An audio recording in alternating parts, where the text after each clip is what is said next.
शरणं हरे शरणं हरे शरणं हरे शरणं। राम राम। साप्ताहिक सत्संग के लिए हमारे चैनल को जरूर सब्सक्राइब करें।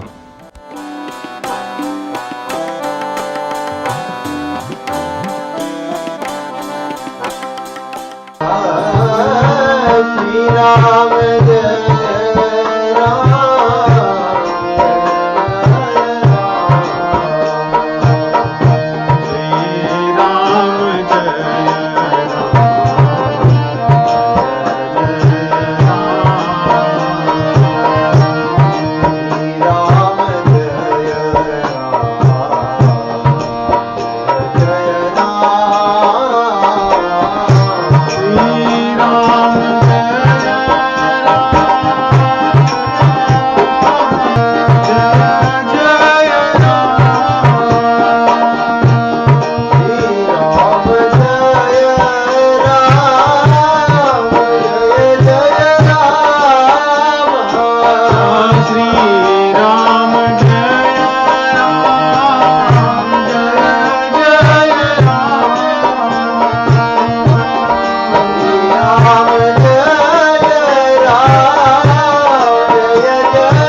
श्री रामचरितमानस की श्रृंखलाबद्ध कथा में आज युद्ध कांड लंका कांड के 15 दोहे 41 से 55 युद्ध आरंभ हो चुका है।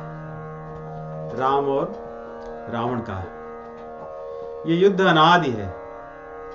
जैसे भगवान अनादि हैं, उनकी माया भी अनादि है और जीव भी अनादि है, वैसे ही राम और रावण का संग्राम भी अनादि है। अंततः विजय रामचंद्र जी की होती है, सिद्धांत भी अनादि है।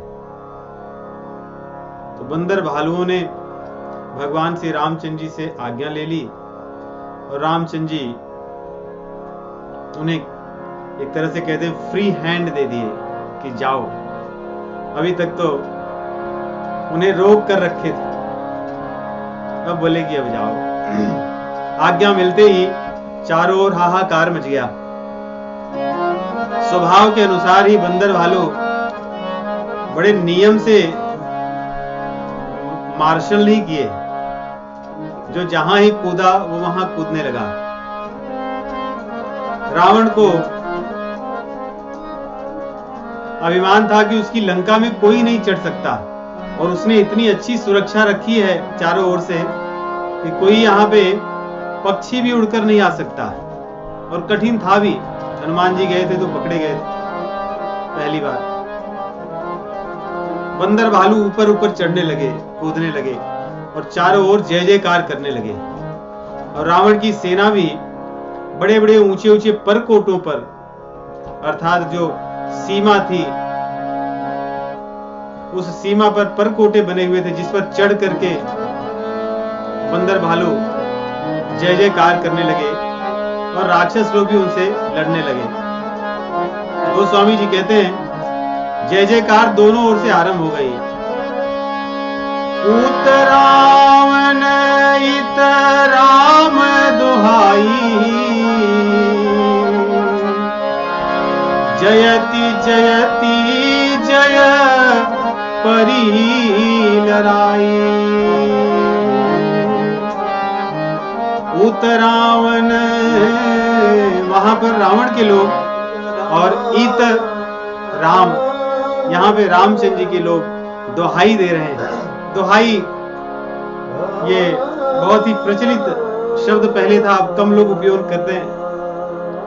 दोहाई का कई प्रकार से उपयोग होता था। एक तो ये कि किसी की शपथ ले लेना या किसी की जय जयकार करना,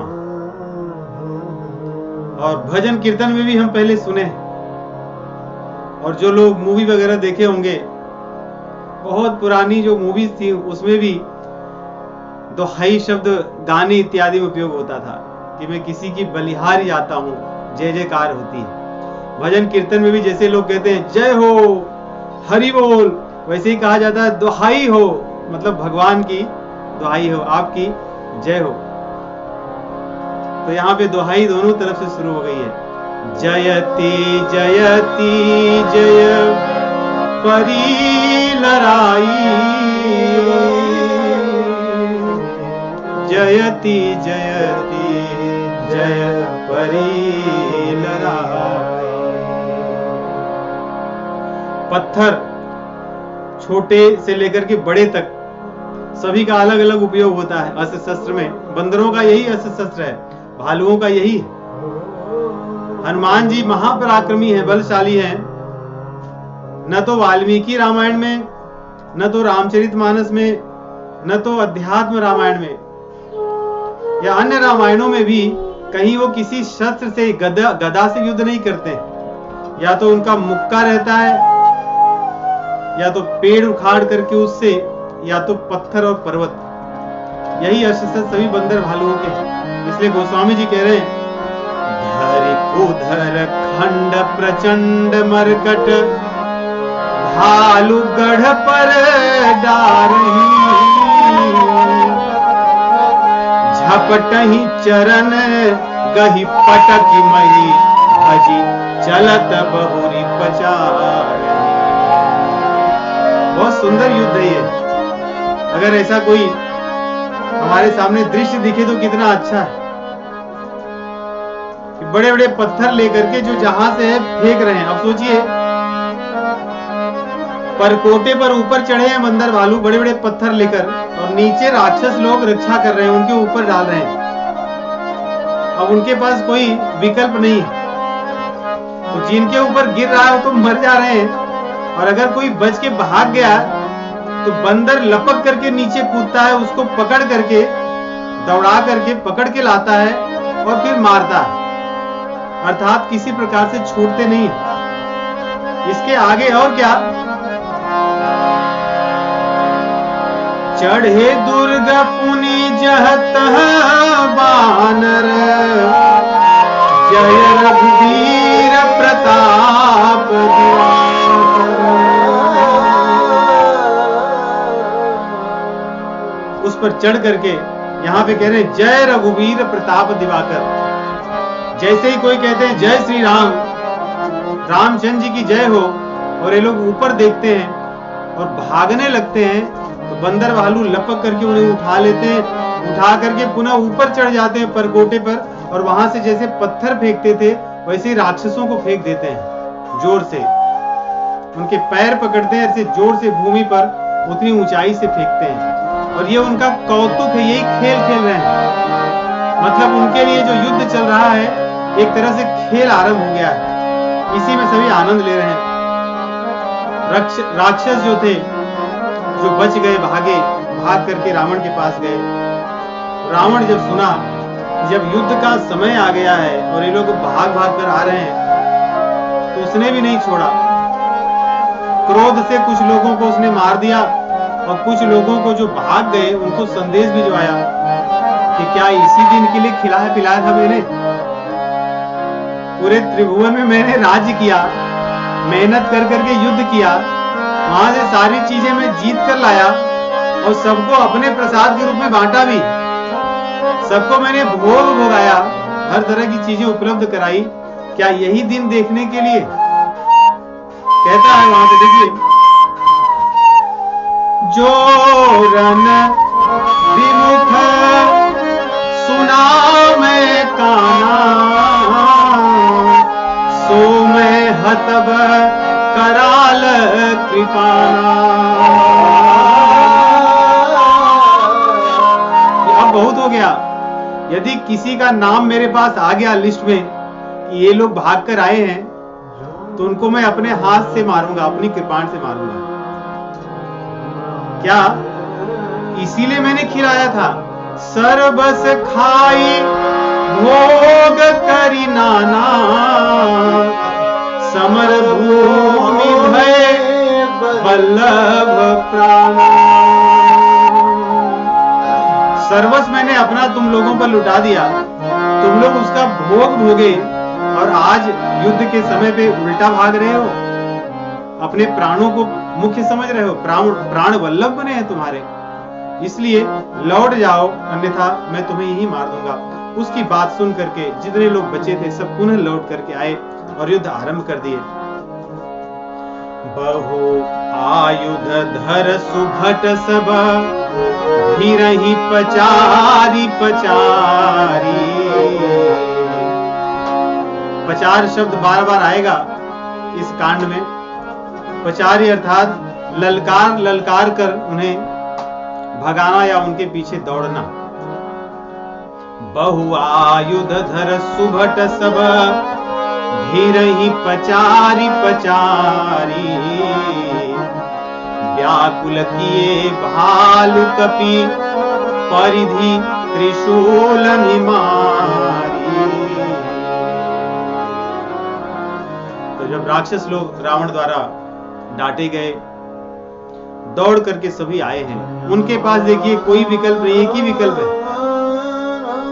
या तो यहां मरो या तो वहां मरो, दूसरा विकल्प नहीं है इनके पास। तो ये लोग अपने प्राण को पूर्ण रूप से लगा कर युद्ध करने लगे, और राक्षसों का युद्ध इतना भयंकर हुआ कि बंदर भालू सब पराजित होने लगे, मारे जाने लगे। सब वहां से चिल्ला चिल्ला करके भागने लगे। को कह अंगद हनुमंता, कह नल नील द्विविध बलवंता। कि अंगद कहाँ है, हनुमान कहाँ है? सब बंदर भालू चिल्लाने लगे, कहाँ है द्विविध? सोचिए, द्विविध भी बहुत बलवान था। द्विविध की कथा भागवत पुराण में भी आएगी। भगवान श्री रामचंद्र जी के मुख्य योद्धाओं में इसकी गिनती होती है, परंतु कुसंग में आकर के ये भगवान से और भगवान के सभी भक्तों से विमुख हो गया था। इसलिए अंततः बलराम जी इसका वध करेंगे। भागवत पुराण की कथा में हम श्रवण करेंगे इसकी कथा। यहाँ इसका नाम आ गया तो प्रसंग याद आ रहा है कि इतना बलवान था कि जब अपने प्राणों की आ पड़ी है तो बंदर और भालू अंगद, हनुमान और द्विविद को पुकार रहे हैं कि कहां है। जब सभी ने सुना कि बंदर भालू सब पुकार रहे हैं कि अंगद जी कहां है, हनुमान जी कहां है, हनुमान जी सुने, कोई सुने न सुने, हनुमान जी भक्तों की और आर्त जनों की पुकार तुरंत सुन लेते हैं। और हनुमान जी अपने काम में डटे हुए थे। यहाँ कह रहे हैं निज दल बिकल सुना हनुमाना। हनुमान जी सुने कि हमारे दल के लोग व्याकुल हैं, कष्ट में हैं, लेकिन उस समय अपने युद्ध को लड़ रहे थे। वहां पर कहां पर? पश्चिम द्वार रहा बलवाना। पश्चिम द्वार पे भगवान हनुमान जी को रखे, दक्षिण पे अंगद जी हैं, पूर्व में नल नील हैं और उत्तर में रामचंद्र जी और लखन भैया सब साथ में। इस प्रकार 4 द्वारों पर ऐसी सेना को विभक्त करके भगवान ने रखा है। हनुमान जी पश्चिम द्वार पर युद्ध कर रहे हैं। जब उन्होंने देखा कि भक्त लोग मुझे पुकार रहे हैं, वहां पर वो मेघनाद के साथ लड़ रहे थे। मेघनाद को वहीं पर संभाले हुए थे।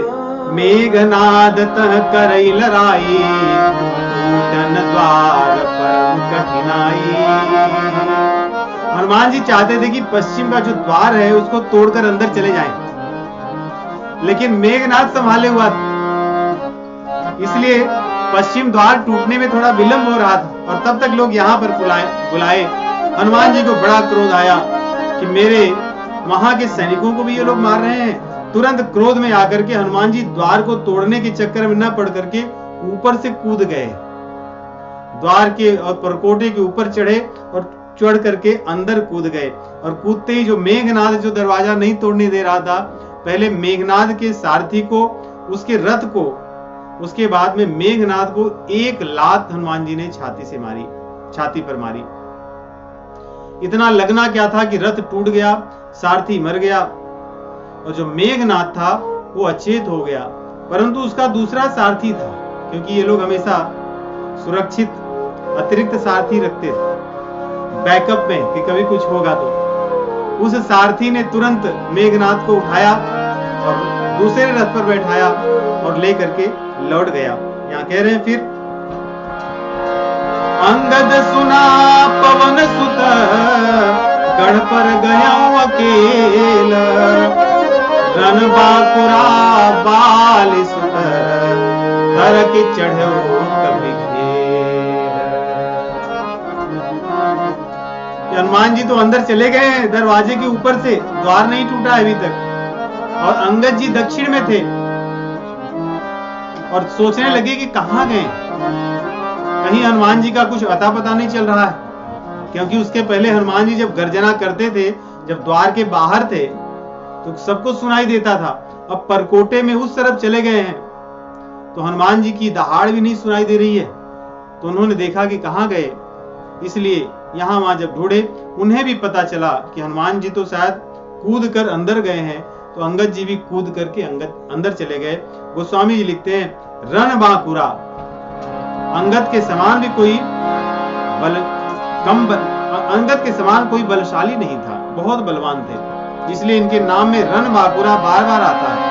अर्थात रण युद्ध में जो पराक्रम से सबको पराजित कर दे वो रण बांकुरा, ऐसा क्षत्रिय जैसा साहस इनमें। अब दोनों जन कूद गए हैं उस तरफ। अब आगे दोनों क्या कर रहे हैं? युद्ध विरोध क्रुद्ध दो बंदर, राम प्रताप सुमिरौर अंतर। दोनों जन रामचंद्र जी के प्रताप को स्मरण करके भगवान का नाम लेकर कूद गए हैं और क्रोध में हैं। सबसे पहले इन्होंने अंदर जाकर के रावण का जो भवन था उस पर प्रहार किया, उसको लात से और भूसे से, मुक्के से मार करके उसके भवन को ढहा दिए।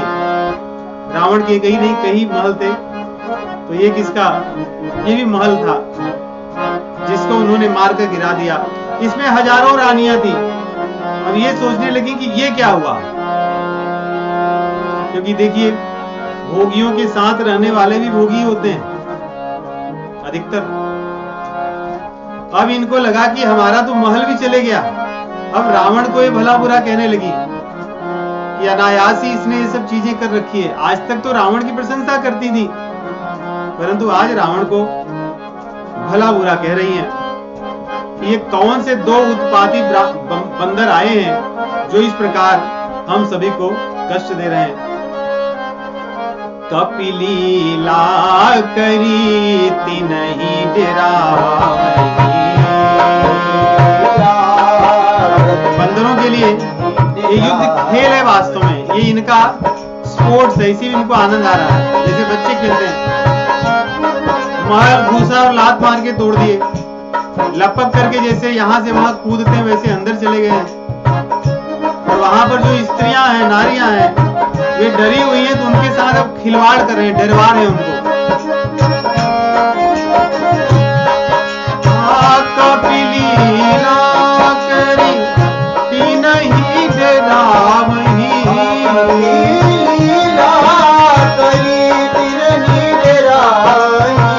क्या डरवा रहे हैं, उनको डर क्यों लग रहा है? लंका में रामचंद्र जी का नाम लेना अपराध था,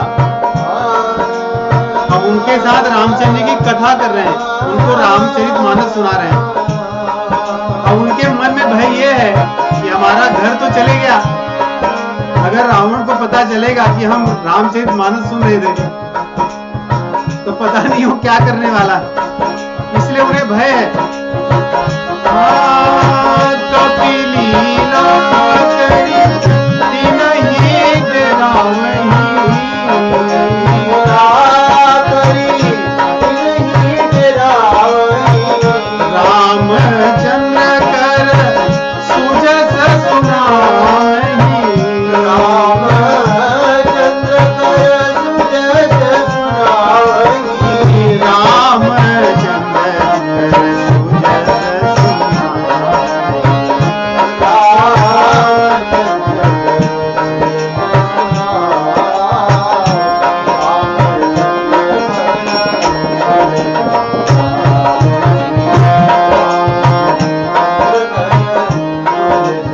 हनुमान जी को कहा जाता है, प्रभु चरित्र सुनिबे को रसिया।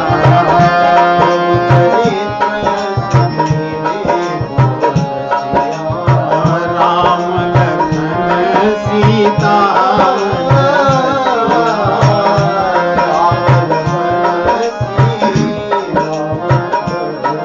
हमारे हनुमान जी ऐसे ही हैं। वो स्वामी जी ने रामचरितमानस में, हनुमान चालीसा में एक एक चौपाइयां ऐसी लिखी, सारे सिद्ध मंत्र हैं। यहां पे हनुमान जी जो कर रहे हैं वो देखकर ये चौपाई साक्षात सिद्ध दिखती है कि प्रभु चरित्र सुनबे को रसिया, राम लखन सीता मन बसिया।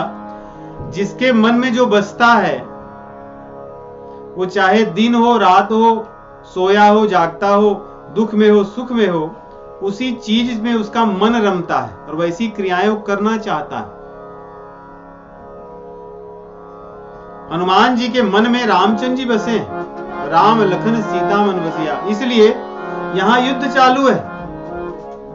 कोई छोटा मोटा युद्ध नहीं है। रावण के यहां युद्ध करने गए हैं और उसके महल को तोड़कर उसकी रानियां डरी हुई हैं, उनको बैठा करके भगवान की कथा सुना रहे हैं।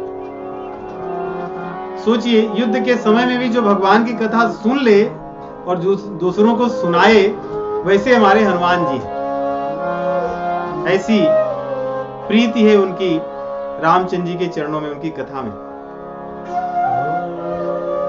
उसके बाद में हनुमान जी और अंगद दोनों मिलकर के बोले कि चलिए, अब तो हमने इनको कथा सुना दी, क्योंकि इनको तो मारना नहीं है, स्त्रियां।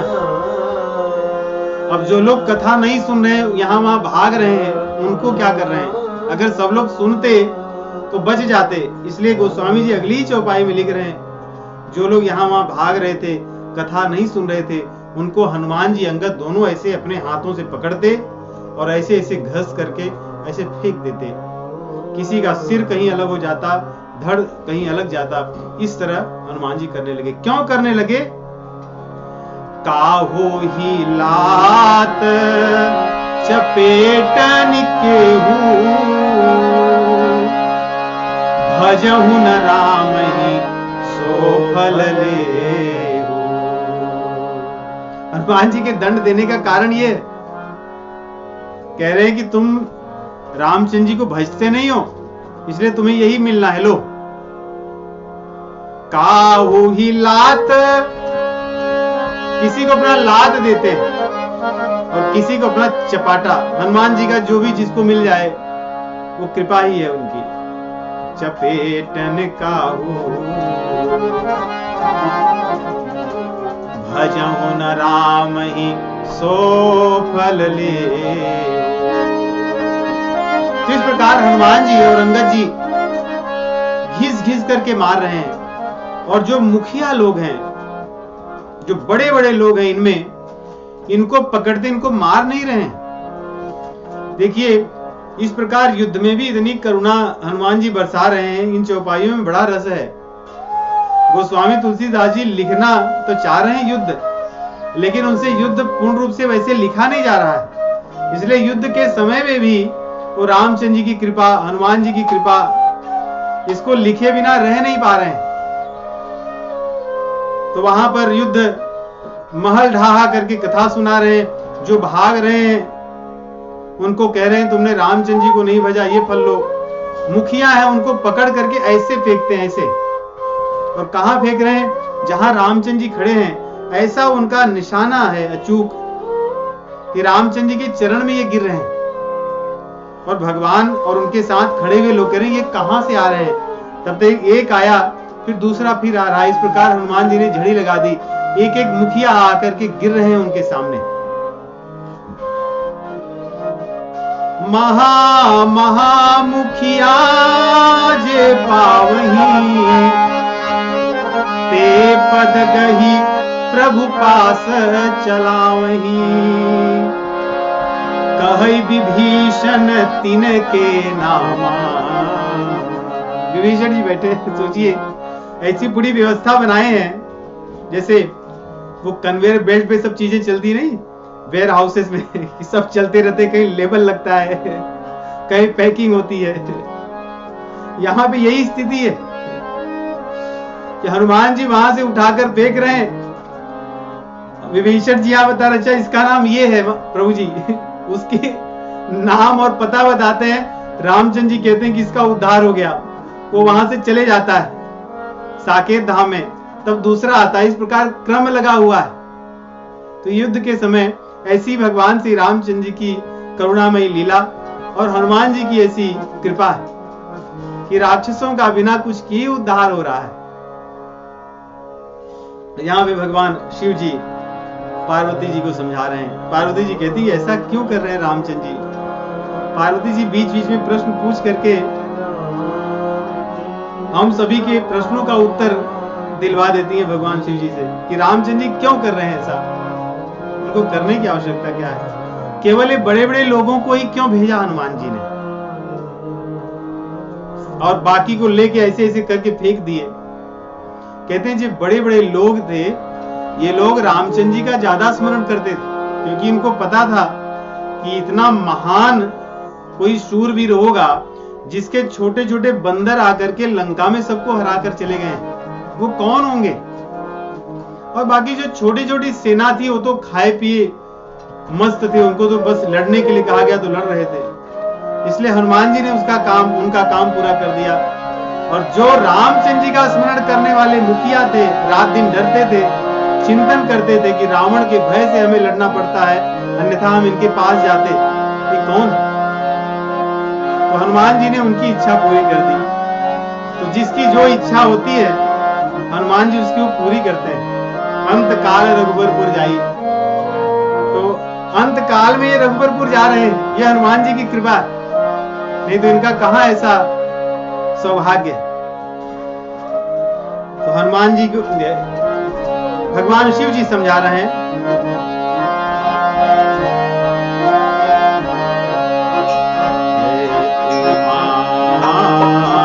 राम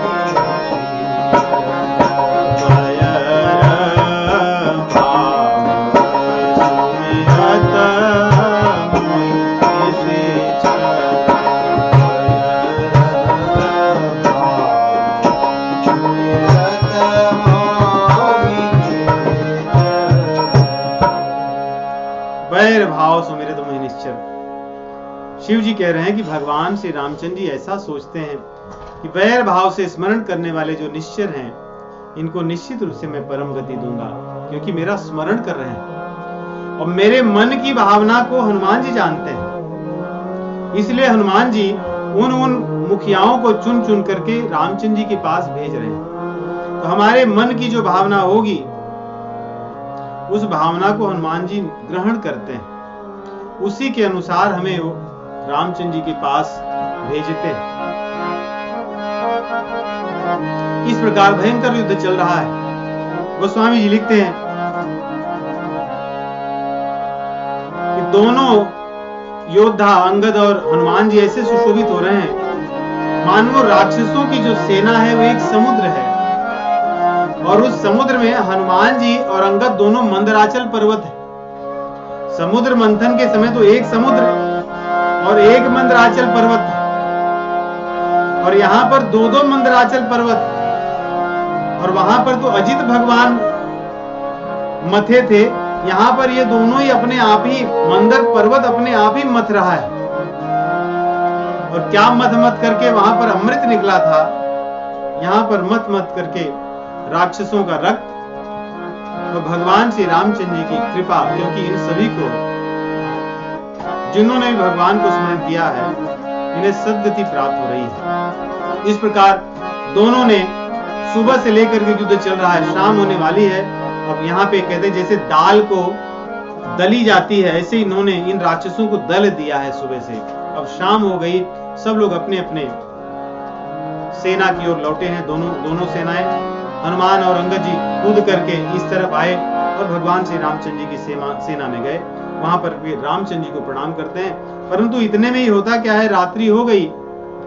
तो राक्षसों में कुछ ऐसे राक्षस थे जो रात में ही विशेष कार्य करते थे। वैसे निशिचर राक्षसों की एक जाति है जिनका पूरा काम रात्रि में ही चलता है।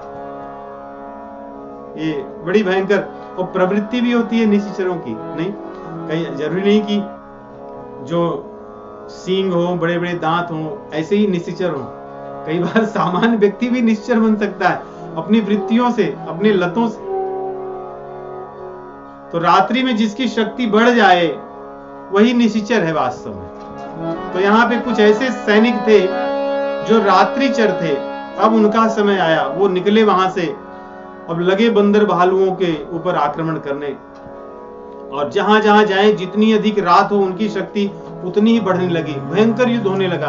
और बंदर भालुओं को कुछ दिखता ही नहीं है बेचारों को, और इनको तो सब कुछ दिख रहा है। इनकी शक्ति भी खूब विशाल है। बंदर भालू तो लड़ भी नहीं पा रहे, देखें तो किसको मारे। ऐसा ना हो कि अपने में ही किसी को मार दें। इस भय से भी वैसे युद्ध नहीं कर रहे हैं। सभी लोग बहुत कष्ट में आ गए। माया से चारों ओर इन निश्चरों ने इतना अंधेरा कर दिया, ऐसा लगने लगा मानो शरद ऋतु हो। यहाँ पे बहुत सुंदर एक उपमा दे रहे हैं गोस्वामी जी। मान लो घने बादल हैं और शरद ऋतु हो तो थोड़ा थोड़ा प्रकाश हो, बहुत थोड़ा, और बादल खूब घने हो और उनमें से वर्षा की बूंदें निकल रही हो। तो यहां पे कह रहे हैं जो वर्षा की बूंदें निकल रही हैं, यही बंदर भालू हैं। और जो घने काले बादल हैं, यही निशिचर राक्षस हैं। अर्थात निश्चरों के सामने बंदरों की शक्ति कुछ भी नहीं है। जैसे जल तो गिरता है, नष्ट हो जाता है, वैसे ही बंदर क्षण भर में नष्ट हो जाने वाले हैं। सभी और रामचंद्र जी की, हनुमान जी की दुहाई होने लगी। लोग नाम ले लेकर के भयभीत होकर के पुकारने लगे। भगवान श्री रामचंद्र जी तुरंत अपने भक्तों के मर्म को समझ गए और उन्होंने आग्नेय बाण का प्रयोग किया। आग्नेय बाण से राक्षसों की जो अंधेरी की हुई जो माया थी, भगवान ने उसको हटा दिया। उसके बाद सब जगह प्रकाश उन्होंने कर दिया, जैसे दिन में प्रकाश होता है। रामचंद्र जी की शक्ति यही है। कितना भी घना अंधेरा हो, यदि प्रभु हमारे हृदय में प्रकट हो जाएं, तो हमारी निश्चर वृत्ति सदैव के लिए नष्ट हो सकती है। जितने अधिक मात्रा में हम भगवान से दूर हैं, भगवान के विमुख हैं, उतनी ही अधिक तामसिक अंधेरा हमारे हृदय में, जीवन में व्याप्त है। हम संसार में अपनी परिस्थितियों या वस्तुओं से दुखी नहीं है। वास्तव में वास्तविक दुख भगवान की विमुखता से है। जितना मन संसार की वस्तुओं को स्मरण करता है,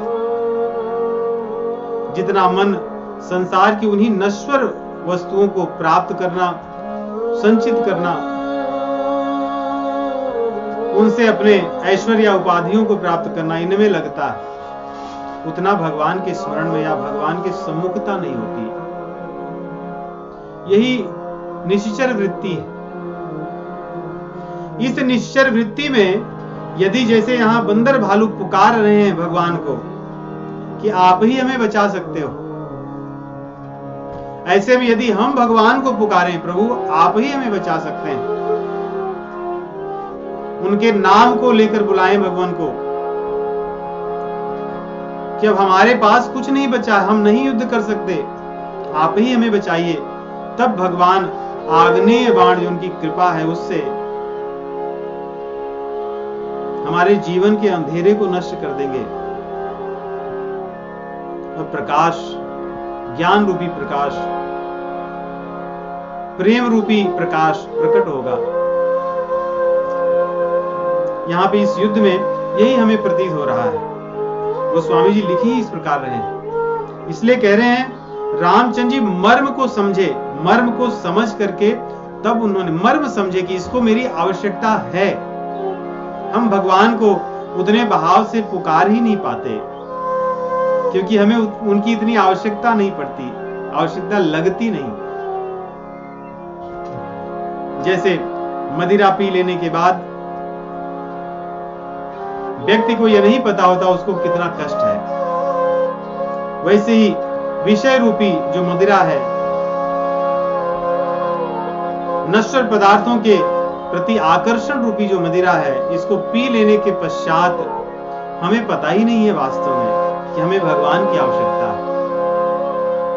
इसलिए उतनी प्रगाढ़ता से, उतनी दृढ़ता से उनको स्मरण करने की इच्छा भी नहीं होती है।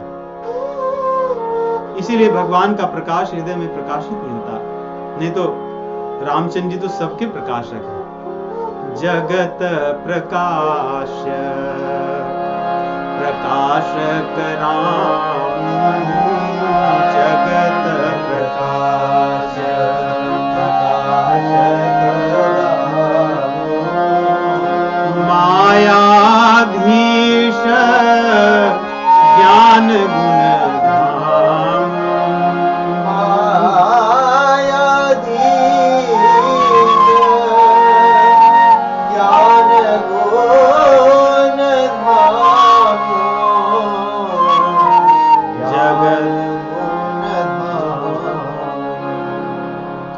रामचंद्र जी के प्रकाश में सारे राक्षस जो थे उनकी शक्तियां क्षीण हो गई और बंदर भालुओं ने उन्हें मार भगाया। सभी भागे और क्योंकि रात्रि तो चल ही रही थी, ये तो भगवान ने प्रकाश किया हुआ था। दोनों सेनाएं अपनी ओर लौट गई, युद्ध शांत हुआ, सभी जाकर के विश्राम कर रहे हैं। प्रातः काल रावण अब अपनी सभा में मंत्रियों को बुलाया है कि भाई ये हो क्या रहा है, जब सुनो तो हमारी सेना मारी जा रही है, कभी कुछ और भी तो संदेश आए। तो मंत्रणा में सभी अपनी अपनी बातें कह रहे हैं कि इसमें कौन सी बड़ी चिंता की बात है। रावण कह रहा है कि भाई आधे हमारी सेना मर गई है, और मंत्री कह रहे हैं कि चिंता की कोई बात नहीं। सोचिए ऐसे मंत्री हैं रावण के। रावण सबका नाम गिना रहा है, इसके पहले लोग नाम गिनाते थे कि महाराज ये मर गए, तो रावण कहता था क्या हुआ। आज रावण नाम गिना रहा है। उहाँ दसानन सचिव हकारे, सब सन कहे सी सुभट जे मारे। सबसे बेचारा कह रहा है अरे ये सब मारे गए, अकंपन मारा गया, ये मारा गया, वो मारा गया। सब कह रहे हैं तो महाराज क्या हुआ, अभी हम सब तो है ही। उसी में माल्यवंत उठे, कई बार खा चुके थे मुंह की। रावण ने भरी सभा में कई बार अपमान किया था, लेकिन संतों का स्वभाव होता है कि वो अपमान को छोड़ करके, मान अपमान से ऊपर उठ करके दूसरे की हित की बातें करते हैं। इसलिए माल्यवंत जी पुनः समझाने लगे कि महाराज, जिनको आप नर समझ रहे हैं ये साक्षात भगवान हैं, आप इनसे शत्रुता मत कीजिए। यही मधुकैटभ को मारे हैं, यही भगवान वामन रूप में आए थे, यही हिरण्याक्ष को मारने के लिए नरसिंह रूप में आए थे। इसलिए इनसे शत्रुता मत कीजिए। यही हिरण्यकशिपु हिरण्याक्ष को वराह रूप में मारे, हिरण्यकशिपु को नरसिंह देव के रूप में मारे, मधुकैटभ को इन्होंने मारे। और जब जब राक्षसों की शक्ति बढ़ती है तब तब यही आते हैं, प्रकट होते हैं। इसलिए इनसे शत्रुता मत कीजिए आप, यही कालों के काल हैं, आपके लिए तो काल रूप में साक्षात प्रकट हुए हैं। इस प्रकार समझा रहे हैं। हे भगवान, रावण को कह रहे हैं, हे नाथ, शिव बिरंच जेहि सेवहि तासो कवन विरोध। भगवान शिव जो तुम्हारे गुरु हैं, ब्रह्मा जी जो तुम्हें लगते हैं कि तुम्हारे अधीन है, ये भी इन्हीं की सेवा करते हैं। इनसे विरोध तज दीजिए, क्योंकि शिव जी और ब्रह्मा जी भी आपको बचाने के लिए नहीं आने वाले हैं। तो अंततः ऐसा आप न सोचो कि अंत में तो ये आएंगे ही, कोई नहीं आएगा, सब छोड़ देंगे। परंतु रावण अपने में ही लगा हुआ है। बहुत सुंदर अंत में एक बात कहते हैं जिससे वो चिढ़ जाता है। उसकी कहते हैं कि दुखती नस को उन्होंने छू दिया। क्या कहा? परिहरि बयरो देहु बई देही।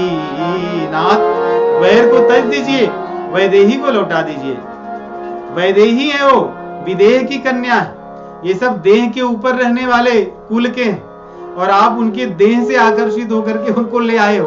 इसलिए परिहरि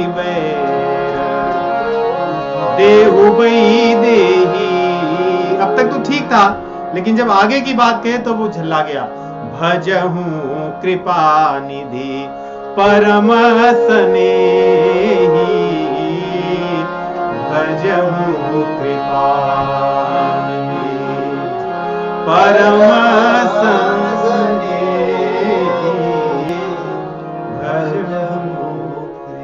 कृपा निधि कह दिए रामचंद्र जी को, परम स्नेही कह दिए। इससे वो चिढ़ गया और उसने कहा कि भाई तेरे पास एक ही रास्ता बचा है, वो ये, यहां से जितनी जल्दी हो सके भाग जा अपना काला मुख लेकर के, नहीं तो मैं तुझे अब यहीं मार डालूंगा। माल्यवन भी अपना मुंह बंद कर लिए वहां से निकल आए। कहने लगा कि बूढ़ा हो गया है, अन्यथा मैं तुझे मार ही देता। तेरे बुढ़ापे की लाज रख रहा हूं। नाना है उसकी लाज नहीं रख रहा है, बुढ़ापे की लाज रख रहा है। बूढ़ भैंस न तो मरते तो ही, बूढ़ा है इसलिए छोड़ दे रहा हूं, नहीं तो तुझे मार देता। अब तू मेरी आंखों के सामने से ओझल हो जा, अब कभी मुझे मत दिखना। सोचिए, विनाश काले विपरीत बुद्धि, अपने हितैषियों को अपने से दूर कर रहा है। जिनको अपना समझता था वे सब मारे जा रहे हैं। इस प्रकार इसकी स्थिति चल रही है। इसी बीच में मेघनाद खड़ा हुआ, बोला पिताजी आप पागल हो गए हो, आपने अच्छा किया माल्यवंत को यहां से हटा दिया। हमेशा नेगेटिव बातें करने वाला है। अच्छा किया आपने, मैं हूं। लगा अपनी डींग हाथने। याद कीजिए जब इंद्र के साथ युद्ध हुआ था, आपको भी बंदी बना लिया गया था, कैसे मैंने छुड़ा लिया और इंद्र को मैंने बंदी बना लिया। मेरा नाम देखिए, मेरी गर्जना से देखिए क्या क्या होता है। सारी बातें अपना कहने लगा। इस प्रकार विचार करते करते बेमिसाल हो गया। रावण बहुत प्रसन्न हुआ कि मेरा पुत्र अब आकर के सब कुछ संभाल लिया। और यही अभिमानियों की होती। देखिए अब यहाँ अभिमानियों का बल परिजन होता है, धन होता है। और इसीलिए रामचंद्र जी कहते हैं कि धन परिजन ये सब का बल से मुझे कुछ लेना देना नहीं होता है। जाति पाति कुल धर्म बड़ाई, जाति पाति कुल धर्म बड़ाई,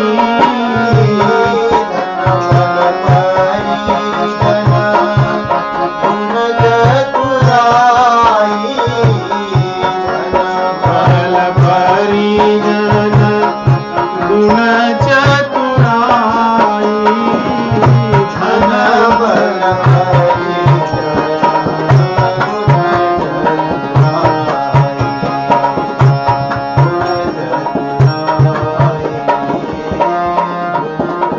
जाति पाति कुल धर्म बढ़ाई, धन जन परिजन गुण चतुराई। इसी के बल पे जीव अभिमानी जीता है वास्तव में, इसमें से कोई काम नहीं आ सकता।